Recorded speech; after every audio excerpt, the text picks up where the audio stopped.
क्या 18 मई को आतंक की फैक्ट्री का सफाया हो जाएगा?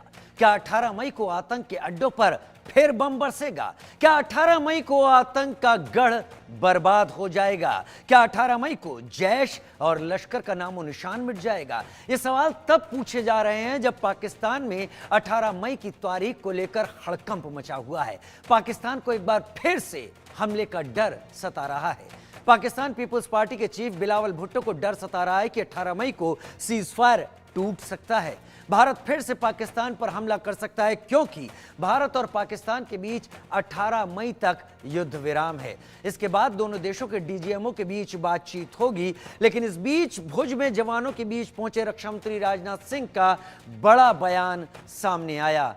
उन्होंने कहा कि ऑपरेशन सिंदूर तो ट्रेलर था, सही समय पर दुनिया को पूरी पिक्चर दिखाएंगे। सवाल है, क्या यह पिक्चर 18 मई को ही दिखाई देगी? क्या 18 मई को आतंक की फैक्ट्री नष्ट हो जाएगी? आज इसी मुद्दे पर करेंगे चर्चा। कई खास मेहमान हमारे साथ जुड़ेंगे, लेकिन इससे पहले यह रिपोर्ट देखिए।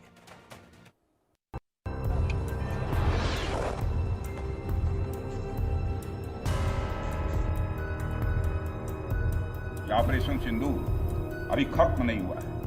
जो कुछ भी हुआ वह सिर्फ एक ट्रेलर मात्र था।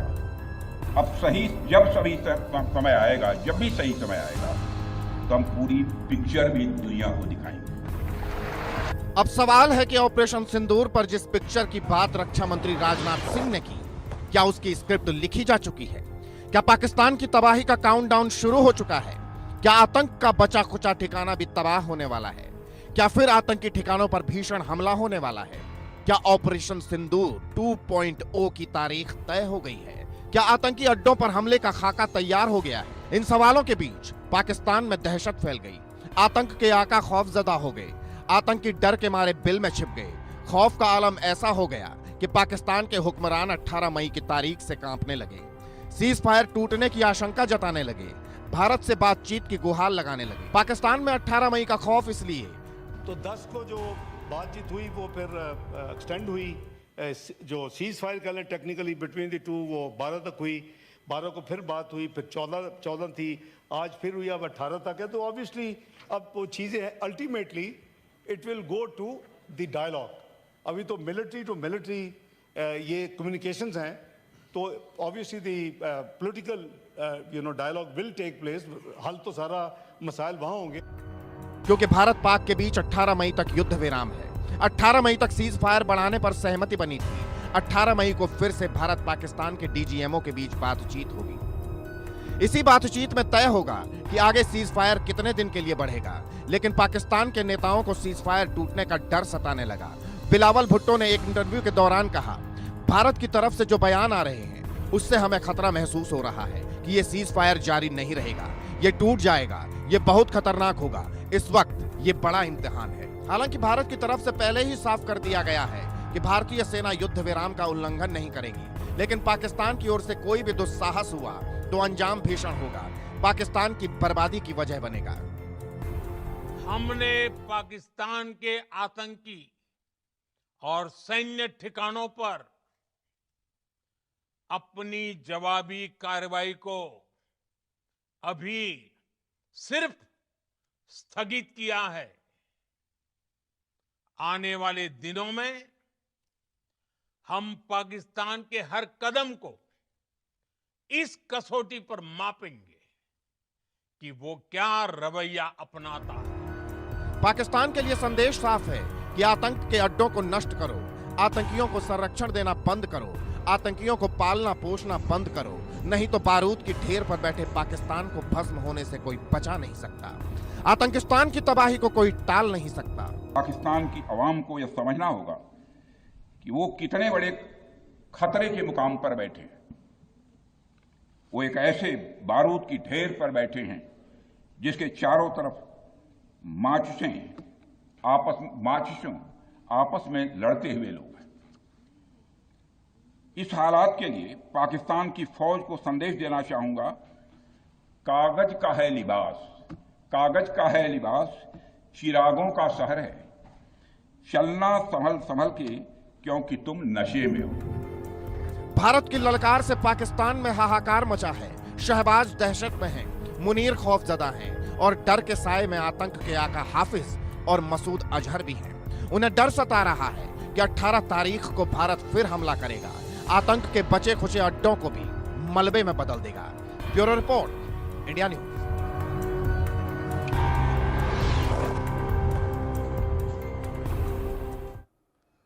इंतजार 18 मई को पाकिस्तान में ज्यादा हो रहा है। पाकिस्तान इस बात की उम्मीद लगाए बैठा है कि कुछ ऐसा हो सकता है जिसके लिए शायद वो अभी तैयार नहीं है। अगर पाकिस्तान अभी तैयार नहीं है तो क्या भारत से वो उम्मीद कर रहा है? 18 मई को डीजीएमओ के बीच बातचीत होगी, तब चीजें स्पष्ट होंगी, लेकिन भारत में अभी ऐसी कोई जल्दबाजी नहीं दिख रही। मेरे साथ कई खास मेहमान इस वक्त जुड़ गए हैं। डॉक्टर कौशल कांत मिश्रा, प्रवक्ता बीजेपी, मेरे साथ जुड़ गए हैं। डॉक्टर टीना कर्मवीर, प्रवक्ता कांग्रेस, मेरे साथ इस वक्त जुड़ गए हैं। मेरे साथ इसके साथ मेजर जनरल रिटायर्ड एजेबी जैनी जुड़ गए। बहुत स्वागत है आपका। मेरे साथ डिफेंस एक्सपर्ट के तौर पर group captain retired MJ Augustine Vinod, बहुत स्वागत है आपका सर। और एसके सूद, पूर्व एडीजी, मेरे साथ बीएसएफ से इस वक्त जुड़ गए हैं, जिनकी तरफ मैं रुख करूंगा। सबसे पहले मैं चाहता हूं कि उन लोगों का रुख कर लूं जो लोगों ने जमीन पर इन चीजों को देखा, जमीन पर इन चीजों को परखा। स्ट्रेटेजी क्या होती है, स्ट्रेटेजिक बढ़त कैसे ली जाती है। मैं सबसे पहले डिफेंस एक्सपर्ट के तौर पर मेजर जनरल एजेबी जैनी आपका ही रुख करना चाहूंगा। मेजर जनरल एजेबी जैनी, क्या भारत का अब तक का रुख या एग्रेशन इस बार भारत का एक नया रूप सामने लाया है? क्या पहली बार ऐसा हुआ है कि दुनिया ने भारत का अब तक जो रूप देखा था उससे उलट रूप पूरी दुनिया देख रही है, और शायद इसीलिए पाकिस्तान पहली बार 18 मई को लेकर परेशान है? थैंक यू, मुझे अपने चैनल पे इनवाइट करने के लिए बहुत बहुत मेहरबानी। आपने मुझे इस लायक समझा कि मैं अपने एक्सपीरियंसेस आके आपके को पैनलिस्ट और आपके दर्शकों से मैं शेयर कर सकूं। ये बहुत छोटा सा प्रयास है मेजर जनरल एजेबी जैनी, बहुत छोटा सा प्रयास है। आप जैसे योद्धाओं को सम्मान देने का हम कर पाए, खुद को खुशगवार समझते हैं। आप बोलिए। Thank you so much for that great honour. देखिए, मैं थोड़ा सा जरा टू जवाब देना चाहूंगा। जी। मंत्री लोग, प्राइम मिनिस्टर, रक्षा मंत्री किसी भी एयरपोर्ट पे जाके कोई भी बात कहे कि अभी तो ट्रेलर बाकी है या अभी तो पिक्चर बाकी है और ये आप कागज के ढेर पे बैठे हुए हैं, आप नशे में हैं, और ये हम लोग जो नेशनल सिक्योरिटी वॉचर्स हैं, जो नेशनल सिक्योरिटी को हर एक पहलू से, एक बचपन से लेके 40 साल तक देखते रहे हैं, हर मौके पर, हर मुद्दे में, हर परसेप्शन में देख चुके हैं, वो हमारा देखने का तरीका, राजीव, हमारा सोचने का तरीका थोड़ा और रैशनल है, थोड़ा और रियलिस्टिक है और थोड़ा और प्रैक्टिकल है। ये कहने के बाद में मैं ये कहूंगा, ये 18 तारीख हम सुबह से चिल्ला रहे हैं। अरे भैया, 18 तारीख को क्या सूरज नहीं निकलेगा? 18 तारीख को क्या दिन रात में बदली हो जाएगी? What is so great about 18 तारीख? और जब हम सीज फायर की बात कर रहे हैं कि वो सीज फायर हमारा 18 तारीख तक, कौन से सीज फायर की बात कर रहे हैं राजीव? सीज फायर तो उसी दिन टूट गया था, 1.5 घंटे में टूट गया था। आप ही के चैनल पे मैं बैठा था 8 बजे या 8:15 बजे, जब सीज फायर की बात हो रही थी, और मैंने कहा था कि पाकिस्तान के साथ में हमारा trust deficit is total. That means there is no trust. इसका कोई भरोसा या वो नहीं कर सकते कोई भी। तो और वही उसी समय ब्रेकिंग न्यूज आपने दे दिया कि पाकिस्तान ने जो है सीज फायर तोड़ दिया है। तो देखिए, 18 तारीख आए चाहे 28 तारीख आए, कुछ नहीं निकलना। एक कुत्ते की दुम आप एक पाइप में 10 साल भी बंद करके रखो, और जब निकालोगे तो वो सीधी नहीं होगी, वो टेढ़ी रहेगी। क्यों कह रहा हूं मैं राजीव? क्योंकि जो उनका मूल स्तंभ है, सेंटर ऑफ पावर है, जो उनका पावर सेंटर और centre of gravity of terrorism है, that is the deep state. उनकी आर्मी, आईएसआई और उनके जो आतंकवादी संगठन, ये अभी तक मुकम्मल तौर पर जिंदा है। तो हमने 9 उनके कैंप उड़ा दिए, हमने उनके कई एयरबेस उड़ा दिए। यहां तक भी खबर है कि जो कमानी हिल्स तक में उनका जो न्यूक्लियर साइट है, वहां भी कुछ लीकेज की खबरें आ रही हैं। लेकिन आप पाकिस्तान की जरूरत देखिए। मैं आज दिन में एक वीडियो देख रहा था, अरे क्या चिल्ला चिल्ला के बोल रहे हैं, हमने भारत को भ्रष्ट कर दिया, उनका ये एयरबेस साफ कर दिया, दिल्ली वाले दहशत में हैं, बंबई वाले दहशत में हैं, पूरा देश। क्या हम लोग 18 तारीख को उम्मीद करेंगे? Nothing is going to happen Rajiv. This is all old wine in a new bottle. And I think जब तक, और ये बोल रहे हैं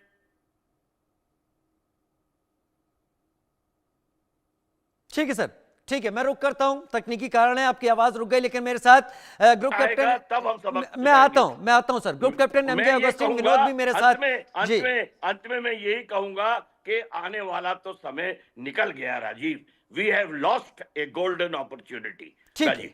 we have lost a golden opportunity, लेकिन बिलावल भुट्टो हो या पाकिस्तान के बड़े लीडर्स हो, उनकी तरफ से यही लग रहा है कि 18 मई के बाद भारत एक बार फिर से एक्शन शुरू कर सकता है। आपका कहना है we have lost a golden opportunity, क्या वाकई हमने गोल्डन अपॉर्चुनिटी मिस की है? लेकिन बड़ी खबर का रुख कर लें, ऑपरेशन सिंदूर पर गृह मंत्री अमित शाह का भी बयान सामने आया है। सटीक इंटेलिजेंस के आधार पर सेना ने कार्रवाई की है।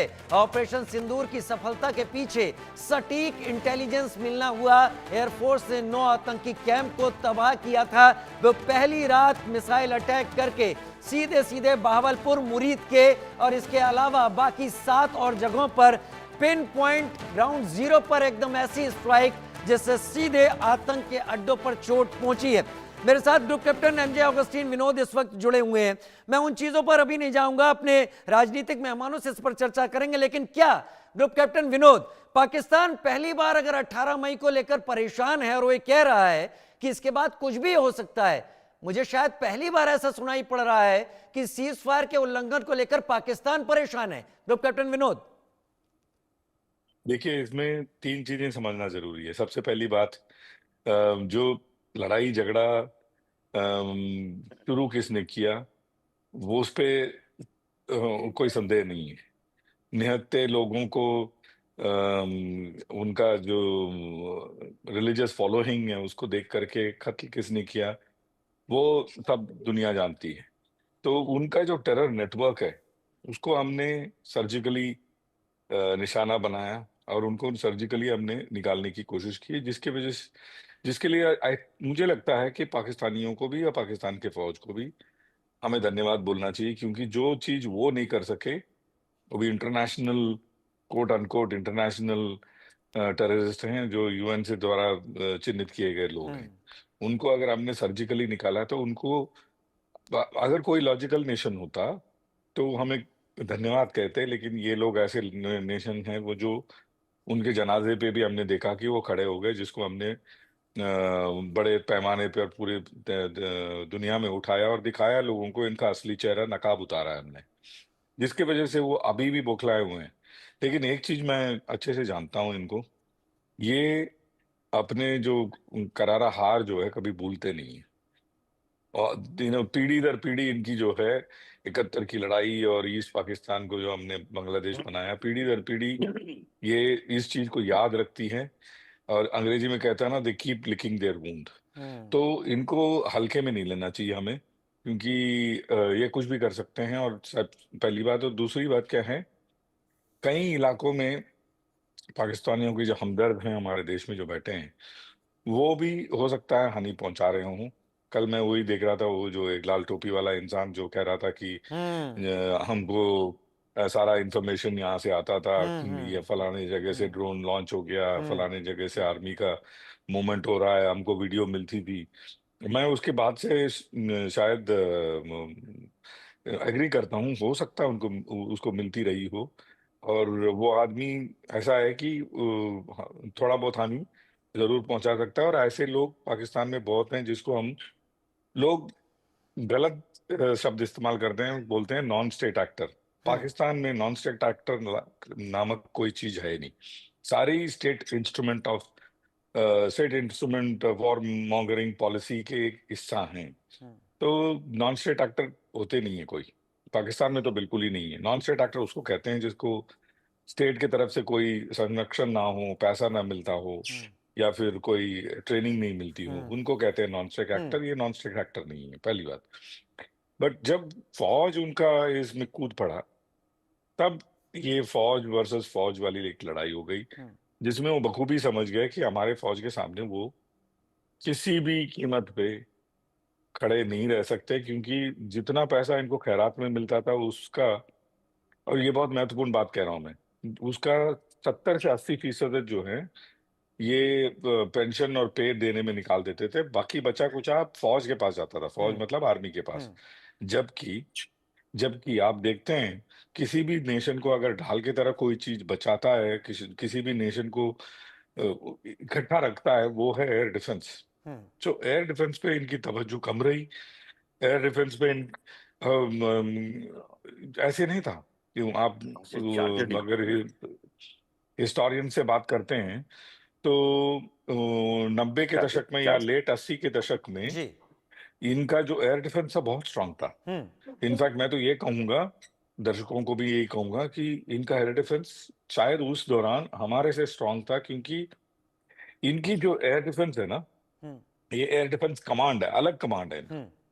पूरा एयर डिफेंस कमांड जो है इनके पूरे देश का एयर डिफेंस को संभालता है, अलग अलग रीजन में। तो इनका जो एयर डिफेंस प्रणाली हो या एयर डिफेंस का जो स्ट्रक्चर हो, बहुत अच्छा है, खराब नहीं है।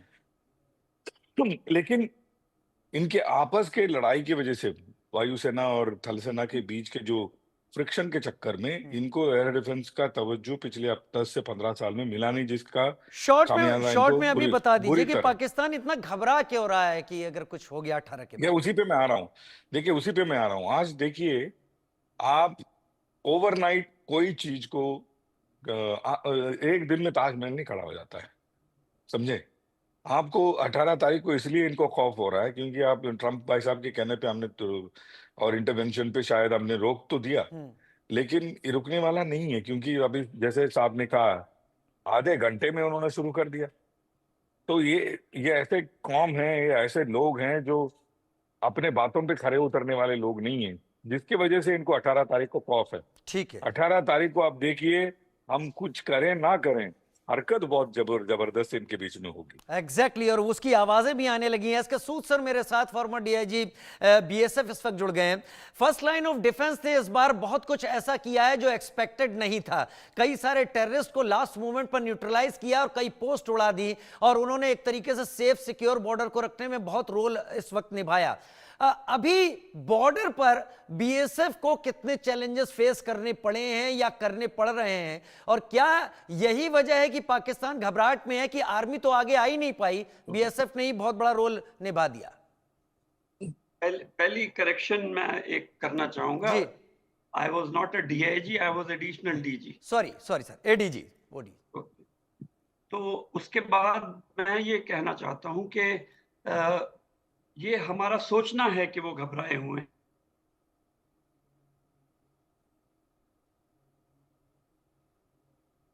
एडीजी साहब के यहाँ लाइट चली गई शायद। जी शायद कोई दिक्कत हो गई, हम रुक करते हैं उनका।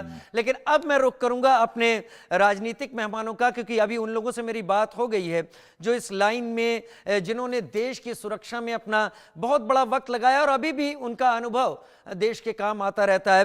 कौशल कांत मिश्रा जी मेरे साथ बीजेपी के प्रवक्ता के रूप में जुड़े हैं। लेकिन पहले एक बड़ी खबर, कच्छ में रक्षा मंत्री राजनाथ सिंह ने बड़ा बयान दिया है। पाकिस्तान और आतंकियों का चोली दामन का साथ है। कच्छ में रक्षा मंत्री राजनाथ सिंह का बड़ा बयान, पाकिस्तान आतंकियों का चोली दामन का साथ, पाक के परमाणु हथियार आतंकियों के हाथ लग सकते हैं और यह पूरी दुनिया के लिए एक गंभीर खतरे की बात होगी। हो गया है कि पाकिस्तान में आतंकवाद और वहां की सरकार का चोली दामन का संबंध है। स्टेट और नॉन स्टेट एक्टर के बीच का नकाब अब पूरी तरह से उतर चुका है।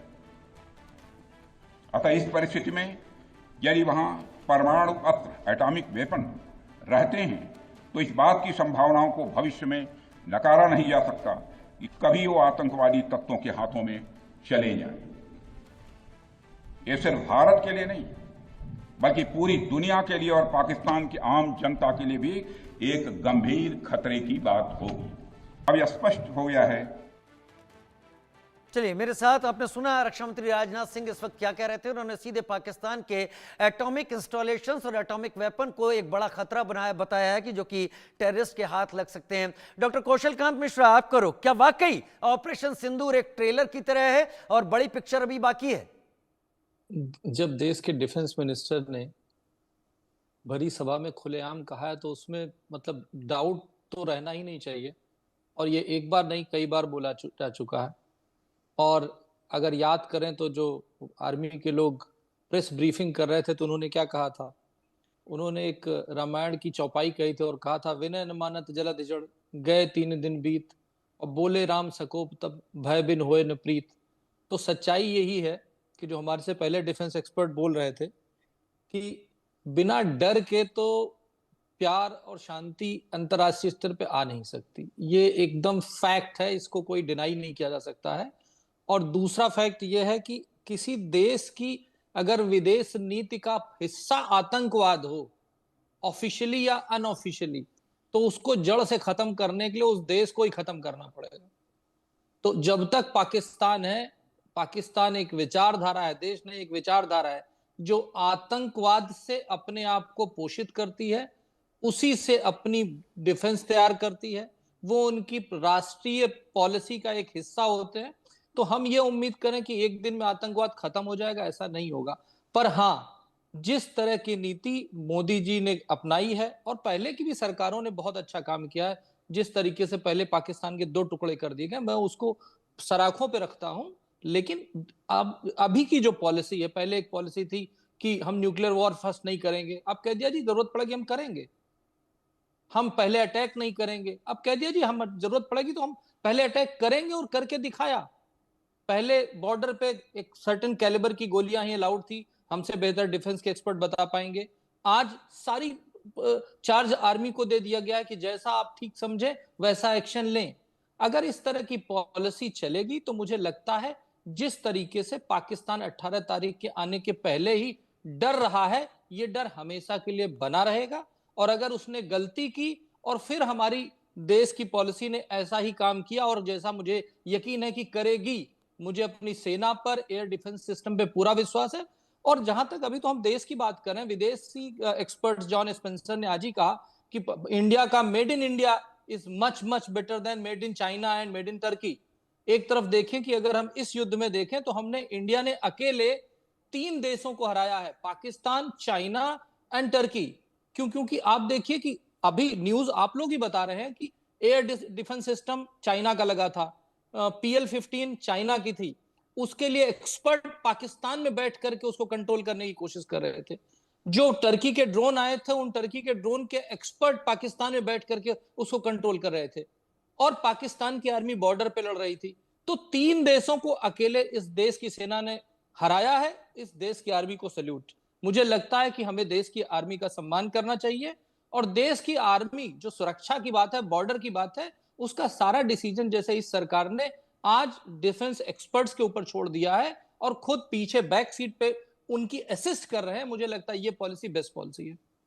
नहीं, आपने सही कहा। जॉन स्पेंसर ने यह भी कहा है कि इसने रणनीतिक उद्देश्यों को पूरा किया है और एक बड़ी जीत भारत ने हासिल की है। लेकिन मैं ये बात देखना चाहता हूं और सोचना चाहता हूं, जिस वक्त मेजर जनरल AJB जैनी अपनी बात पूरी करते करते रह गए, उन्होंने कहा कि we have lost a golden opportunity. क्या हमने खोया, क्या नहीं खोया? लेकिन टीना कर्मवीर मेरे साथ उस वक्त प्रवक्ता कांग्रेस जुड़ी हुई हैं। बहुत स्वागत के साथ मैं आपकी तरफ सवाल के जरिए आना चाहता हूं, क्या वर्तमान हालात में भारत पाकिस्तान को दबाव में ला पाया, या आगे जो पाकिस्तान की तरफ से कमेंट आ रहे हैं, क्या वो इस बात का सिग्नल करते हैं कि वो प्रेशर में है इस वक्त?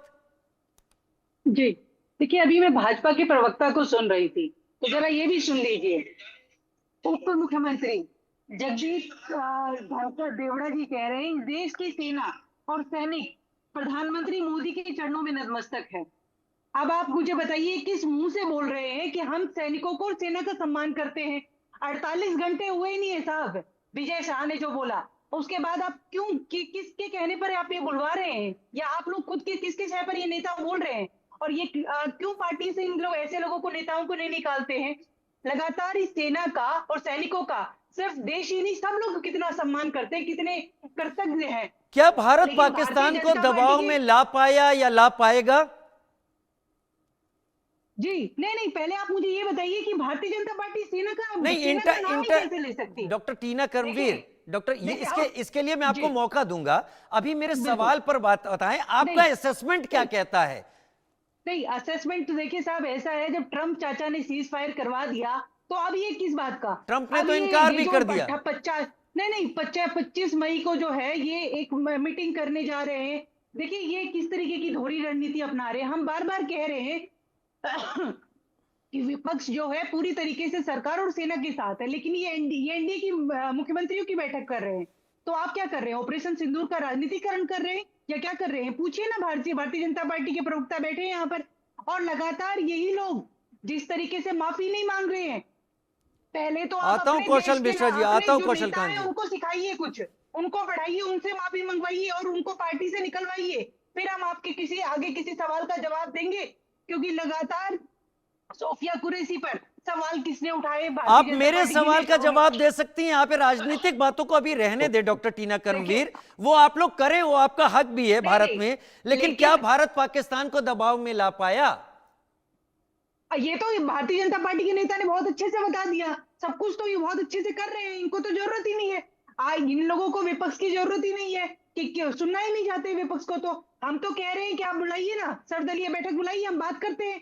हम कह रहे हैं कि पार्लियामेंट जो सेशन है स्पेशल बैठाइए आप, हम बात करेंगे उसमें हम आपको टीवी डिबेट के माध्यम से क्या बताएंगे। बुलाइए ना सारे नेताओं को, इंडिया अलायंस के सब नेताओं को बुलाइए। पार्लियामेंट सेशन के लिए खड़गे जी ने, राहुल जी ने पत्र लिखा, क्यों स्वीकार नहीं किया? क्यों इन्होंने मौन साध रखा है?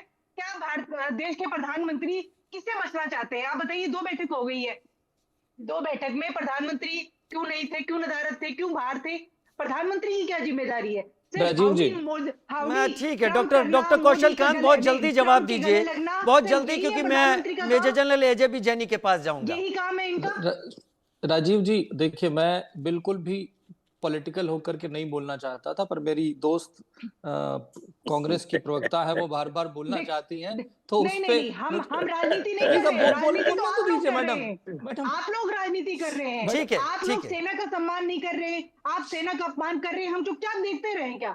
हम चुपचाप मेरा सवाल वैसे था कि क्या भारत पाकिस्तान को दबाव में ला पाया? खैर, अभी कौशल कांत जी 30 सेकंड लीजिए और मैं आगे बढ़ूं। इनसे पूछ लीजिए पार्लियामेंट सेशन कब बुला रहे हैं, ये कब से स्पेशल सेशन बुलाएंगे? कौशल कांत जी 30 सेकंड जवाब दीजिए। थोड़ा अब इतनी अच्छी सी डिबेट चले, आपने पूरी भड़ास निकाल ली, पूरे कांग्रेस की भड़ास निकाल ली। मैं कुछ बोला, आप जवाब तो सुन लीजिए।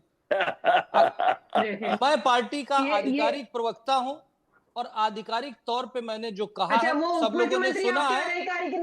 जो किसी भी अरे सुन तो लीजिए madam please, this is nonsense. Rajnath Singh के कहने पे दे रहे हैं, मोदी जी के कहने पे दे रहे हैं, आप बता नहीं रहे ना। राजीव जी, अगर इस तरह से डिबेट करानी है, ये क्या तू मैं लगा रखी है? मैं विनम्र निवेदन कर सकता हूं, वो मैं कर रहा हूं डॉक्टर कौशल कांत।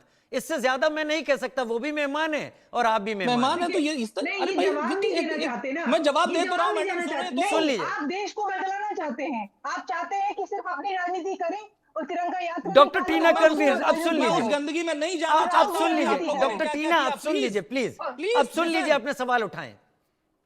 भारतीय जनता पार्टी का आधिकारिक प्रवक्ता ने जो बयान देना था दिया कि भारतीय जनता पार्टी देश की सरकार डिफेंस के मामलों पर। Rajiv ji, this is nonsense. मैं कोशिश पूरी कर रहा हूं डॉक्टर कौशल कांत, आपको भी पता है। मैं टीना जी सुन लीजिए, टीना जी आपने सवाल उठाए, ये कोई एक राजनीतिक डिबेट नहीं चल रही। टीना जी आपने सवाल उठाए, अब सुन लीजिए। मैं आपसे रिक्वेस्ट कर रहा हूं टीना जी, आपने जो बोला बोल, अगर आप 2 मिनट और बोलना चाहे बोल लीजिए, पर जब मैं बोलूं तो बीच में मत बोलिए। कम से कम इतनी शालीनता तो रखिए। आप तो एक बहुत बड़ी कांग्रेस पार्टी की प्रवक्ता बन के आई है ना, तो प्लीज लिसन और बर्दाश्त कीजिए। आप लोग मत सिखाइए, शालीनता का पाठ आप लोगों के मुंह से अच्छा नहीं लग रहा है, क्योंकि विजय शाह जो बोल रहे हैं। राजीव जी, क्या आप चाहते हैं कि मैं फिजिक्स के? चलिए मैं बड़ी खबर ले लेता हूं डॉक्टर कौशल कांत, कुछ देर बाद आपका रुख करूंगा। मैं बड़ी खबर ले लूं। उनके भी मुंह से जुबान खींच लीजिए। अरे टीना जी, टीना जी मेरे ख्याल से सुन लीजिए तो ज्यादा बेहतर होगा, लेकिन मैं बड़ी खबर ले लूं, उसके बाद डॉक्टर कौशल कांत मिश्रा, फिर मेजर जनरल एजे बी जैनी मेरे साथ हैं। आतंक को पालने वाला पाकिस्तान एक बार फिर बेनकाब होता हुआ दिखाई पड़ रहा है। पाकिस्तान में ऑपरेशन सिंदूर से आतंकी बौखलाए हैं और ये खुलेआम वहां पर बैठकर अब धमकी देना शुरू कर चुके हैं। भारत के खिलाफ एक बार फिर से भड़काने की कोशिश शुरू कर दी गई है। आतंकी ने भारत और हिंदुओं के खिलाफ एक बार फिर जहर उगलना पाकिस्तान में शुरू कर दिया है।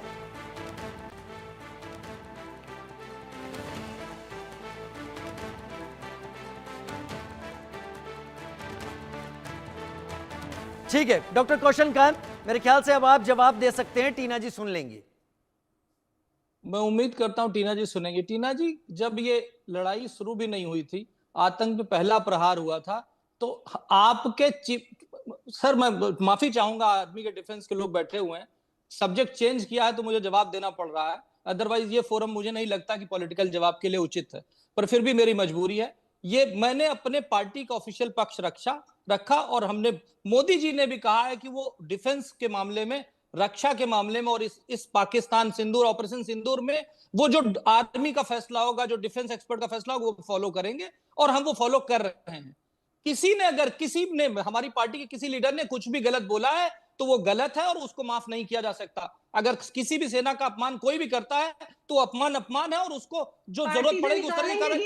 प्लीज चुप। आप सिद्धारमैया को पार्टी से निकालिए, सिद्धारमैया को पार्टी से निकालिए, लाइन से नेता आपके भरे पड़े। अरे आप लोग राहुल गांधी को निकाल दे पार्टी से, जो जाकर के पाकिस्तान में कहते हैं कि क्या करना चाहिए, जो अमेरिका से जाकर के मांगते हैं, भीख मांगते हैं, जब बड़ी शंकर अय्यर जाकर के कहती हैं कि मोदी को हटाने के लिए पाकिस्तान का साथ चाहिए। अरे किस तरह की बात कर रहे हैं Rajiv ji? This is not a platform where I should do politics. ठीक है। मैं टीना जी 30 सेकंड बोल लेने दीजिए, चाहे तल्ख भी क्यों ना हो, उनका वर्जन है, बाकी लौट के आऊंगा तो आप जवाब दे दीजिएगा। 30 सेकंड डॉक्टर कौशल कांत। अब देखिए मतलब ये कोई फोरम नहीं है और देश की बात हो रही है, डिफेंस की बात हो रही है। हमारा आज का टॉपिक सब्जेक्ट अगर फिजिक्स है तो मैडम उर्दू में जवाब देने की कोशिश कर रही है, ये गलत है। आप मेरे को टॉपिक बताइए, जो सवाल पूछा जा रहा है उसका जवाब दीजिए। किसी ने भी सेना का अपमान किया है, उसको कोई देश उसके साथ कोई नहीं खड़ा, कोई पार्टी उसके साथ नहीं खड़ी है। और कैसे बोलूं? सिद्धारमैया जो आपके चीफ मिनिस्टर, उन्होंने क्या कहा था? आपके नेता कहते थे कि हिंदू आतंकवादियों के पास इतना टाइम नहीं होता वो धर्म देखें, आतंकवादियों के पास इतना टाइम नहीं होता वो पैंट उतार के चेक करें। सारी चीजें फैक्ट हैं। उसके बाद भी जिस तरीके से पूरा विश्व डिप्लोमेटिकली आज भारत के साथ खड़ा हुआ है, जिस तरीके से सारी दुनिया के एक्सपर्ट भारत की सेना की तारीफ कर रहे हैं, आप कहां पर पॉलिटिक्स कर रहे हैं मैडम? पॉलिटिक्स से आगे बढ़िए, आज देश की बात है। 30 सेकंड हो गए पूरे। ठीक है। पीयूष गोयल जो है, अरे छोड़िए, आपका बिल्कुल नहीं सुनना मैडम। नहीं पीयूष गोयल जो है वो क्या पीयूष गोयल क्या आएंगे? राहुल गांधी क्या करते थे? जीप घोटाला आप करते हैं, बेवकूफ घोटाला आप करते हैं, आर्मी वालों को।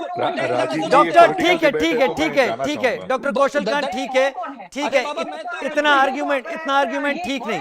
एसके सूद साहब का मैं रुक कर रहा हूं। मैं इस बहस को और ज्यादा नहीं ले जाऊंगा। SK Sood, both of you kindly control, SK Sood ADG BSF मेरे साथ इस वक्त जुड़े हुए हैं। Let us talk some sense. Both of you kindly control, please control. Sir, both of you political leaders, sir, it is not kindly good. control. It is not good. Let the debate what is continue happening? properly. Okay मैं farmer ADG BSF उनका रुख करूंगा। इसके सूद साहब, आपका connection टूट गया था, अब अपना जवाब पूरा करें। राजीव जी तो मैं मेरे को माफ कीजिए प्लीज। नहीं मैं चाहूंगा major general group captain Augustine, please be with us, please be with us. SK Sood sahab ji, तो मेरा ये सोचना है कि हमें अपने दुश्मन को कभी अंडर एस्टिमेट नहीं करना चाहिए, नंबर 1। नंबर 2, मैं इस फर्म बिलीफ का हूं कि पाकिस्तान 1947 से लेकर अभी तक टेररिज्म हमारे यहाँ स्पॉन्सर कर रहा है, इसमें कोई शक नहीं है। और मुझे इसमें भी कोई शक नहीं है कि पहलगाम की इंसिडेंट में भी उनका बहुत बड़ा हाथ होगा। और हमारी फौजों को बहुत बधाई कि उन्होंने इस तरह से कोऑर्डिनेटेड एफर्ट करके पाकिस्तान के ठिकानों पर उनको बर्बाद किया, और इसमें इंटेलिजेंस का भी बहुत बड़ा हाथ है। परंतु ये जो इंटेलिजेंस है, फॉरवर्ड इंटेलिजेंस के साथ साथ हमें इनवर्ड इंटेलिजेंस भी चाहिए कि हम पहलगाम जैसी, पाकिस्तान तो बदमाश है ही है, परंतु हमारे यहाँ ये घटनाएं हो क्यों रही हैं? हमने जब पुलवामा के बाद बालाकोट किया था, तभी भी हमने सोचा था कि हमने पाकिस्तान के टेररिस्ट इंफ्रास्ट्रक्चर को खत्म कर दिया। उससे पहले उड़ किया था, तभी भी हमने ये सबक। तो एक एस्पेक्ट ये है। दूसरा एस्पेक्ट जो आप कह रहे थे सीमा सुरक्षा बल का, तो बीएसएफ बॉर्डर्स पे है और बॉर्डर्स पे ये मगलो दोनों खास तौर पे जम्मू ऑनवर्ड ऊपर नॉर्दर्न एरिया में हम हमेशा से फायरिंग के नीचे, अट्रीशन के नीचे काम करते हैं। हमें अपना बॉर्डर मैनेजमेंट करना पड़ता है। बीच में कहीं डिस्टर्बेंसेस आ रही है, मेरे से बात हो नहीं पा रही है। तो अब परंतु अभी जब ऑप सिंदूर हुआ तो उन्होंने हर जगह पे ड्रोन भेजे, इवन राजस्थान में, गुजरात में भी। हमारे पास जो काबिलियत है एंटी ड्रोन की, उसकी मदद से हमने जितने भी ड्रोन हो सका है हमने गिराए हैं। पहले पीस टाइम में भी गिराते रहे, क्योंकि पीस टाइम में वो लॉजिस्टिक सप्लाई करते हैं मिलिटेंट्स को, और इस समय में काफी मात्रा में ड्रोन थे। तो मेरा ये सोचना है कि इस कोऑर्डिनेटेड एफर्ट में बीएसएफ को भी शामिल करने के साथ साथ हमारे पास एक नई टेक्नोलॉजी हमें प्राप्त देनी चाहिए, बीएसएफ को के पास होनी चाहिए, जिससे हम ड्रोन को टैकल कर सकें। हमारे पास कुछ पैसिव और एक्टिव टेक्नोलॉजीज हैं जिससे हम इनको टैकल कर रहे हैं, परंतु वो बहुत नहीं है। इस तरह की जो पूरे फ्रंटेज में ऑलमोस्ट 3000 किलोमीटर के फ्रंटेज में जब लड़ाई हो रही है, तो इतनी टेक्नोलॉजी हमारे पास नहीं है। दूसरी चीज जो है, और वो मैं एक छोटा सा अभी के समय जी, मैं एक छोटी सी चीज आपसे पूछना चाहता हूं। मेजर जनरल एजेबी जैनी ने एक बात कही थी, उसको भी जोड़ लीजिएगा। क्या हम कोई गोल्डन अपॉर्चुनिटी इस दौरान मिस कर गए सर? ये मैं बता दूंगा आपको। पहले मैं एक चीज जो और बीएसएफ के रोल के बारे में बताना चाहता था कि बीएसएफ का रोल सीमा पर बॉर्डर क्राइम्स को रोकने के अलावा इन्फिल्ट्रेशन भी रोकना है। और इसमें हम कितने इफेक्टिव हैं, इसका अंदाजा इस बात से लगाया जा सकता है कि अभी 2-3 दिन पहले ही हमने सांबा के सेक्टर में 7 इन्फिल्ट्रेटर को मार। तो बीएसएफ हमेशा अलर्ट है। कमी सिर्फ इस चीज की है कि हमें और टेक्नोलॉजी मिल जाए, तो जिससे हमारे मैन पावर के ऊपर जो असर पड़ता है ठीक है सर। बीएसएफ को नई टेक्नोलॉजी की जरूरत है जो कि उसके फर्स्ट लाइन ऑफ डिफेंस के जो रोल है उसको और बेहतर करेगी। मैं बड़ी खबर का रुख कर लेता हूं सर। आतंकवाद पर पाकिस्तान एक बार फिर बेनकाब हो गया है। लश्कर के टेररिस्ट से पाकिस्तान के मंत्री जाकर मिले हैं। राणा तनवीर हुसैन ने लश्कर कमांडर से माफी मांगी है। पाकिस्तान सरकार के खर्च पर कैंप बनवाने का वायदा किया है। तो वो जो हम इंफ्रास्ट्रक्चर को तोड़ रहे हैं, वो जो टेररिस्ट नेटवर्क को खत्म कर रहे हैं, शायद पाकिस्तान उसके लिए तैयार नहीं है। वो ऐसे नॉन स्टेट एक्टर नाम जरूर देता है, लेकिन पूरी फंडिंग पाकिस्तान की रहती है। सुनते हैं उन्होंने क्या कहा। आज यहाँ जो हम आए हैं वो इसलिए आए हैं कि उनकी हिदायत है कि हम बताएं उनको कि यहाँ जो नुकसान हुआ है, जिस तरह मस्जिद का हुआ है या दूसरी इमारत का हुआ है, वो हुकूमत जो है वज़ीर आज़म साहब और आर्मी चीफ सैयद आसम अली साहब जनरल साहब, वो कहते हैं हम खुद इसको दोबारा रिकंस्ट्रक्ट करेंगे। मैं आपको और साथ ही उनकी जो फैमिली है, जो शहीद हैं या जख्मी हैं, उनको भी उनको पूरा लुक आफ्टर किया जाएगा, उनकी फैमिली को, बच्चों को।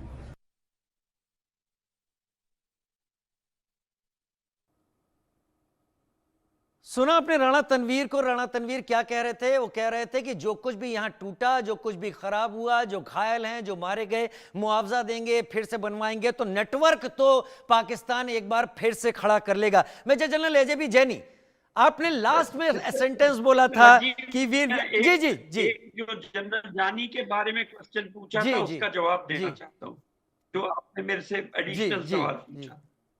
तो जो जनरल जानी ने बोला कि हमने बहुत जल्दी सीज फायर कर ली, उनका निचोड़ यही था कि हम और आगे जा सकते थे।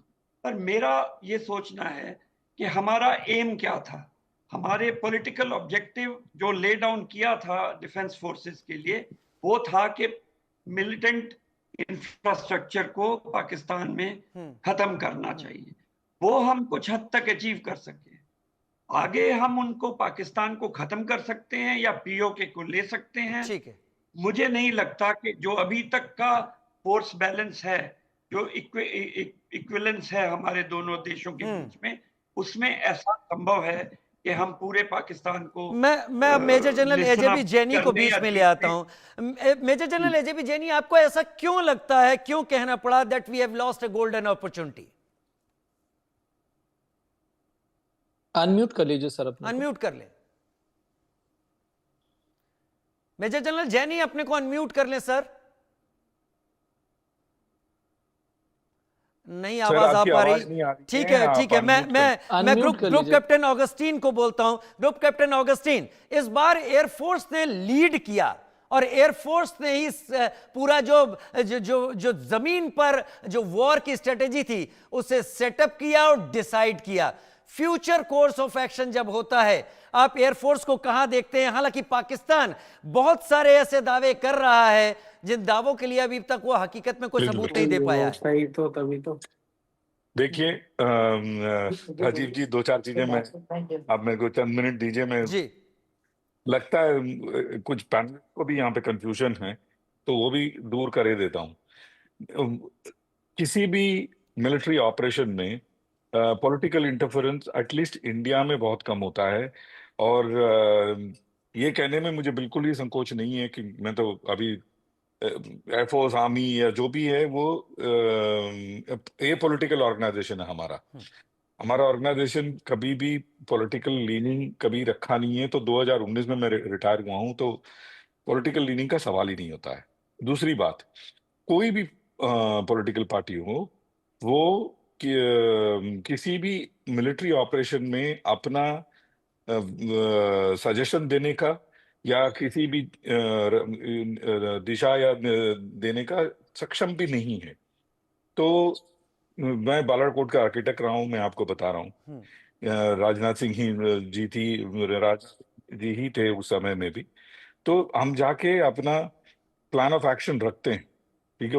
उसमें मिलिट्री ही नहीं होता है। देखिए, कोई किसी भी चीजों से निपटने में सबसे आगे तीर का जो आगे का जो पोर्शन जिसको कहते हैं the tip of the spear, tip of the spear military नहीं है, टिप ऑफ द स्पीयर कूटनीति है।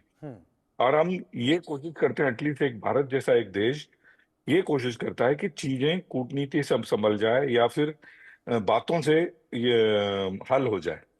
जब वो टूट जाता है तब जाकर के हम, जैसे हम इसको मैं अगर दर्शकों को समझाना चाहूं, जैसे दो लोगों के बीच में लड़ाई में शुरू में क्या होता है, एक दूसरे को लोग समझाने बुझाने की कोशिश करते हैं, उसके बाद थप्पड़ लगाते हैं। सीधे कोई थप्पड़ लगाता है तो फिर बात अगला जो है, अगर अगला समझदार है, वो भी समझाने बुझाने की ही कोशिश करता है, तुरंत थप्पड़ नहीं लगाता है। उसी तरीके से जब हम अपना प्लान ऑफ एक्शन रखते हैं तो वो गो हेड दे देते हैं। तो ये जो ऑपरेशन है जो हमने किया है, इसमें मैं खुशी के साथ ये कह सकता हूं कि पॉलिटिकल इंटरफेरेंस नामक चीज कभी न रहा, न कभी मेरे ख्याल से रहेगा। आप ये जो सीज फायर की बात करते हैं, आप ध्यान से सुनिएगा डीजीएमओ को। डीजीएमओ ने क्या बोला था, मैं बाहर था, मुझसे ये कहा गया कि आपसे आपका जो काउंटर पार्ट डीजीएमओ बात करना चाहते हैं। ये 3:30 बजे उनसे बात करने गए, और अंग्रेजी में वर्ड है ऑफ रैंप। हर जगह हमने उनको, देखिए, हमें एक फेल्ड पाकिस्तान या टूटा हुआ पाकिस्तान हमारे हित में नहीं है। सूद साहब आपको बताएंगे, अगर फेल हो गया पाकिस्तान तो वहां से रिफ्यूजी क्राइसिस को हमें हैंडल करना मुश्किल हो जाएगा। सो हम फेल्ड पाकिस्तान चाहते भी नहीं थे।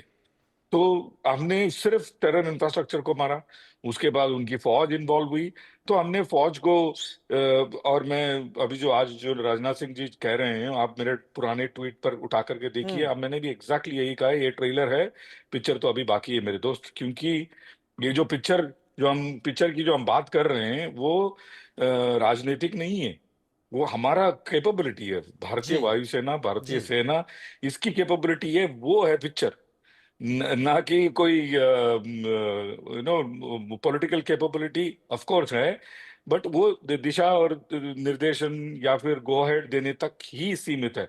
उसके आगे जो करना है फौज को करना है, वायुसेना को करना है। हम जहां तो से शुरू हुए ये थे सर, मैं माफी के साथ कह रहा हूं, जहां से शुरू हुए थे वहीं पर लाकर आपने रखा। आपने भी इस बात को माना कि पिक्चर अभी बाकी है, लेकिन किस फॉर्म में बाकी है ये वाकई मैं भी चाहता हूं कि एक सरप्राइज रहे। जब तक हमारा रिटेलिएशन सरप्राइज फैक्टर के साथ नहीं होगा तब तक हम कुछ नहीं कर सकते।